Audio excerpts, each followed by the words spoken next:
So British English and American English, there is a difference. Right, let me just put it this way. If I say, she said, comma, right, and we've understood. We've understood, right? They put a full stop. So there has to be an inverted comma here, and there has to be an inverted comma here. Now the same sentence, let me put it this way. Just see what change I'm going to make in it. This is interesting, huh? And I put double inverted commas over here. And I put double inverted commas over here. But I also change the position of this full stop. You see this kind of difference? So the second one is American, the first one is British. Which one do we follow? Do we follow British or American? British. We follow British.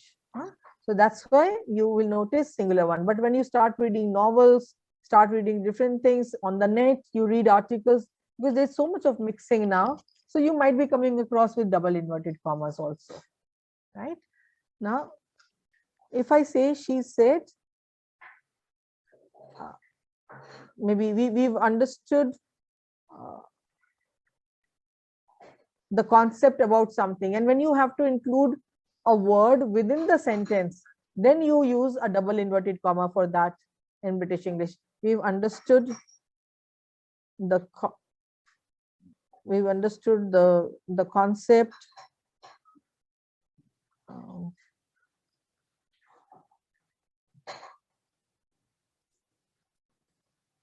parallelism. Suppose I put it this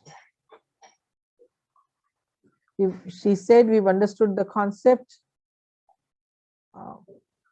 of parallelism or whatever it is, and are clear about it.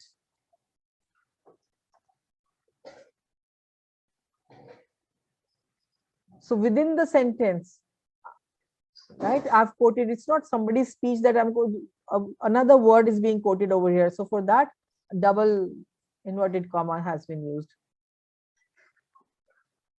right? And here it will be just the opposite. Then here, then you include in the American one, you include a singular inverted comma for that. Clear? So when you have to quote somebody's words, quotations, because we should not steal somebody's words and make them sound as if they are ours. So when you have a quotation in between, then you must use the quotation marks for that.